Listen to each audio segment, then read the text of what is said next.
सब अपने ही कर्मों का फल भोगता है। इसी प्रसंग पर एक लघु कथा कहता हूँ।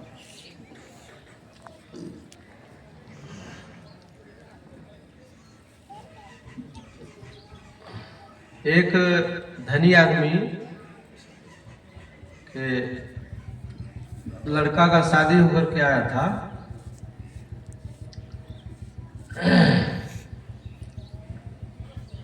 और शादी होने के बाद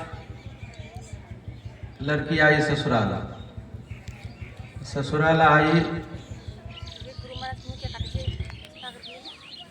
तो उस लड़की वह दुराचार में थी। उसने क्या किया कि अपने पति को पहले रात में ही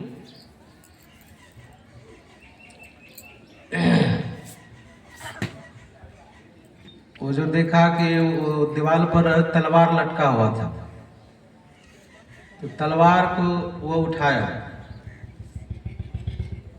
तलवार को उठाया, देखा कि तलवार बहुत भारी है। हड़बड़ाहट में तलवार उसके पति के शरीर पर गिर गया। उसका पति उसी क्षण ही समाप्त हो गया, मर गया। अब वो सोचने लगे कि मेरा पति तो मर गया है, अब हमारी क्या दशा होगी। तो उसके यहाँ एक अतिथि आया हुआ था, पंडित जी। पंडित जी पर वो आरोप लगा दिया कि यही जो है मेरे पति को मार दिया, और हल्ला करने लगा। सब लोग जमा हो गए। तो उस राज्य में ऐसा था कि जो जिसकी हत्या करता है तो उसका हाथ काट लिया जाता था। तो उसका जो है पंडित जी का हाथ काट लिख कर उसको गांव से बाहर निकाल दिया गया। पंडित सोचते हुए जा रहा था कि कैसा है कि हम कुछ किए नहीं और मेरा हाथ कट गया। तो हाथ कट जाने के बाद दुखी होकर जा रहा था। तो उनको मालूम हुआ कि चलते चलते जब किसी दूसरे गांव में पहुंचा तो उनको मालूम हुआ कि यहाँ एक अच्छे पहुंचे हुए साधु रहते हैं, तो उनसे मिला जाए कि हम कोई गलती नहीं किए, मेरा हाथ क्यों कट गया। तो उनके यहाँ गया तो उनको पूछा कि हुजूर, आप तो बहुत बड़े साधु पहुंचे हुए हैं, मेरा अकारण ये हाथ काट दिया गया, इसका क्या कारण है, मैं निर्दोष हूं।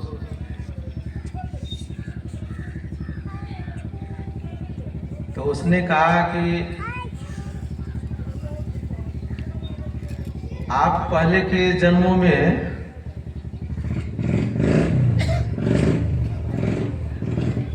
एक गाय भागी जा रही थी और आपने वो जो था कहते हैं कसाई उसके पीछे उसको पकड़ने के लिए दौड़ रहा था। तो आपने बता दिया था कि उसने पूछा कि गाय किधर गया, तो आपने बता दिया कि इधर गया है। तो इसीलिए वो गाय को पकड़ के ले गया और गाय को मार दिया। उसी पाप के कारण आपका ये हाथ कटा है। कहा कि ठीक है। तो उनके मन में हुआ कि मेरे कहीं कर्मों का फल मुझे मिला है। फिर उसने सोचा कि अब यहाँ कहाँ जाएंगे, जाते हैं, मेरा एक मित्र है। तो वो मित्र के पास चल दिए। रास्ते में चलते चलते कुछ दूर चलने के बाद उसको एक साथी मिल गया। कहा कि महात्मा आप कहाँ जा रहे हैं? बोला कि मैं अपने मित्र के घर जा रहा हूँ, बहुत दिन से दर्शन नहीं हुआ। बोला कि मैं भी आपके साथ चलूंगा। तो चलते चलते चलते चलते कुछ दूर चलने के बाद उस पंडित जी का वो मित्र बोला कि देखिए आप थोड़ा देर चलिए और मुझे इस गांव में कुछ काम है, मैं वो काम करके आगे में आपसे फिर भेंट कर लूंगा। बोला कि ठीक है, मैं आ रहा हूं, आप आइए पीछे से। ब्राह्मण कुछ देर आगे जब पहुंचा अगले गांव में तो देखा कि वहां पर आग लग गया है और आग में एक आदमी झुलस के मर गया है। बोला कि ये कैसा है, इस गांव में आग लग गया। बोला हो सकता है किसी कारणवश आग लग गया हो।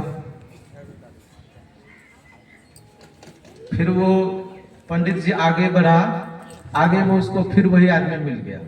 बोला कि हाँ मैं अपना काम करके आ गया।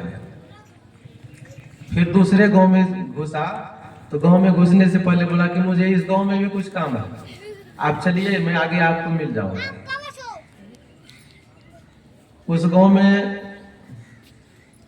एक भैंसा था, वो भैंसा क्या क्या दौड़ते हुए आया, एक आदमी को मार दिया सिंह से। तो बोला अरे जब जब ये आदमी अलग होता है उस अगले गांव में कुछ न कुछ घटना हो जाता है, क्या कारण है। वो गांव टपने के बाद फिर वो आदमी मिल गया। बोला कि अभी इस गांव में एक भैंसा जो है एक आदमी को मार दिया। बोला कि हाँ तो हम भी जानते हैं। फिर तीसरे गांव में जब घुसा तो गांव में घुसने से पहले फिर वो अलग हो गया। बोला कि क्या कारण है, ये अलग होता है तो कुछ न कुछ हो जाता है, फिर कुछ होगा आगे में लगता है। इसके बाद जैसे वो गांव वो पार किए तो उनको मालूम हो गया कि एक आदमी को सर्प ने काट लिया, मर गया। इनको हुआ कि जब जब अलग होता है कुछ न कुछ होते रहता है, क्या कारण है, कौन आदमी है। तो फिर वो आदमी जो है उस पंडित जी के साथ में हो गया जिसका आगे हाथ कटा हुआ था। तो वो बोलता है कि देखिए आप मेरे साथ साथ चल रहे हैं, जहां जहां आप जो है अलग होते हैं कुछ न कुछ घटना हो जाती है, इसका क्या कारण है, आप कौन है। तो वो बोले कि मैं यम हूं, यम का दूत हूं, यमदूत हूं। मेरा काम है जीव को मार करके यमलोक में पहुंचाना। पंडित जी को उत्सुकता हुई कि ये तो यम के दूत हैं, सब कुछ जानते हैं, तो जरा इनसे पूछें कि हमारी मृत्यु कब होगी, कैसे होगी। तो वो बोला कि देखिए आपकी मृत्यु एक पतले धागे से आपका गला कटेगा और उसी से आपकी मृत्यु होगी।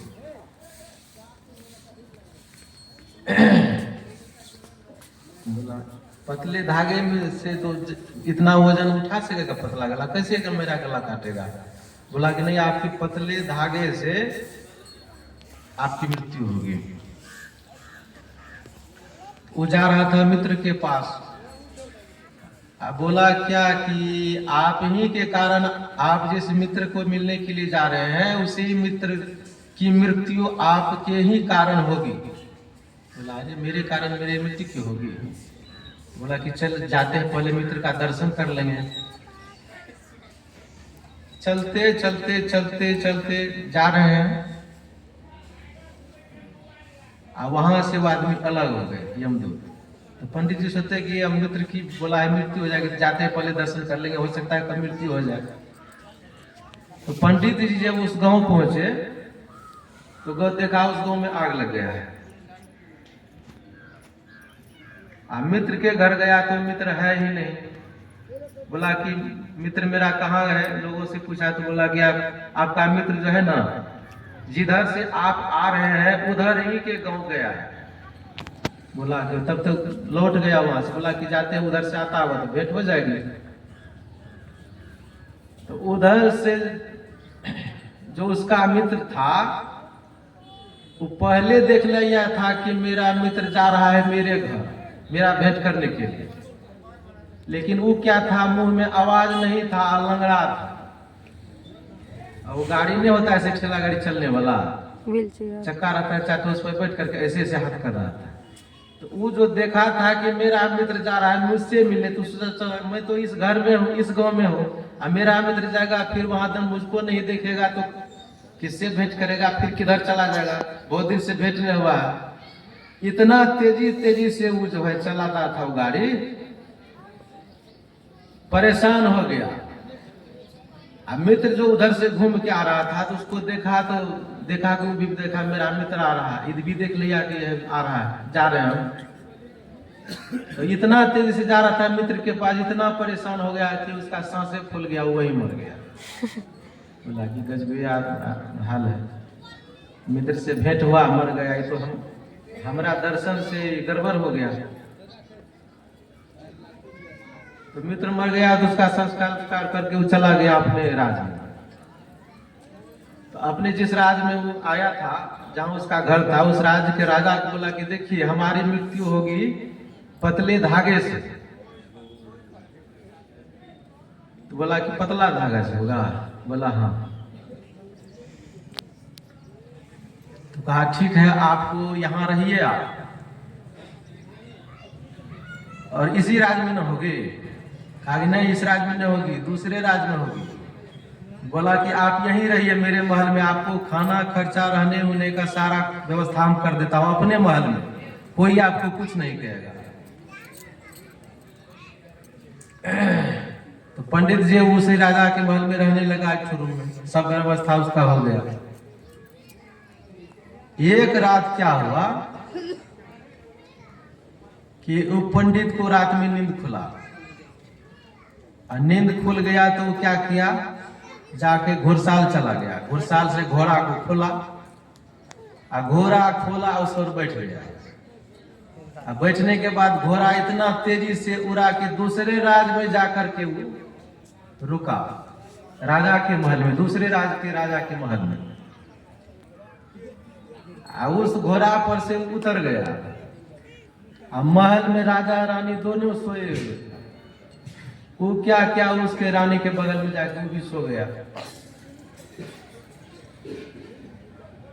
सुबह 4 बजे 5 बजे लगभग जब उसका नींद खुला राजा को, देखता है कि रानी के बगल में कौन सो गया है।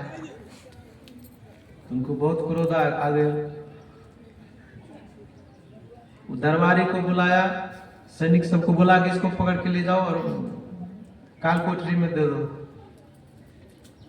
कल इसका फैसला करेंगे कि क्या होगा। उनको दे दिया फांसी की सजा, इसको फांसी मिलना चाहिए। सब कहा कि नहीं ठीक है, कहते हैं इसको फांसी के लायक ही है। तो बोला कि देखिए ये हमको मौत इसी फंदा से लिखा हुआ है, हम अपने मन से नहीं आए, हमको काल लेके आया है। आपको विश्वास नहीं होता है तो राज में जाकर के पूछवा लीजिए किसी दूत से। तो बोला कि मरने के डर से बहाना बना रहे। बोला कि नहीं, बहाना नहीं बना रहा हूं। तो वहां पर दूत भेजा, दूत गया तो बोला कि ऐसी ऐसी बात है। बोला कि हाँ, उसको हम सारा व्यवस्था कर दिए हैं, लेकिन वो सुबह से गायब है। कहा वो मेरे राज में है, रानी के बगल में सो गया था। राजा उसको जो है फांसी का सजा दिया, करके उसको फांसी से मरना है, लेकिन उसका कोई दोष नहीं है, उसको जो है ना काल वहां पहुंचाया है। सब बात कर दीजिए। तो यहाँ से दूत गया, बोला कि महाराज राजा कि यहाँ ठीक है, इसका सब व्यवस्था था, इसको तो काल यहाँ लेके आया है। बोला तब तो ये निर्दोष है। तो कल के राजा का जब आदेश हो गया है तो आदेश का पालन करना है। बोला कि क्या होगा? तो मंत्री लोग को पूछा क्या उपाय, उसको फांसी भी हो जाए, मरे भी नहीं।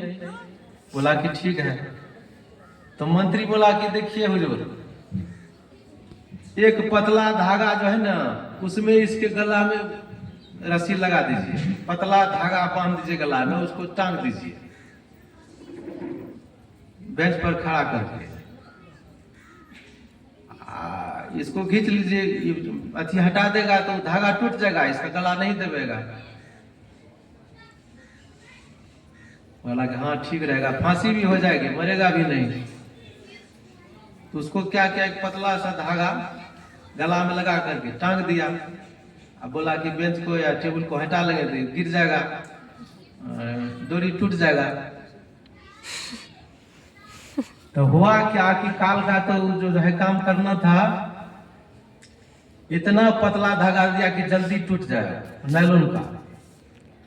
उसको लटका दिया, फांसी दे दिया। हुआ क्या, फांसी तो दे दिया, लेकिन मटगर गला में रस्सा रहता तो धंसता नहीं से। वो पतला जो था वो तैत का उसको जो हटाया तो गिर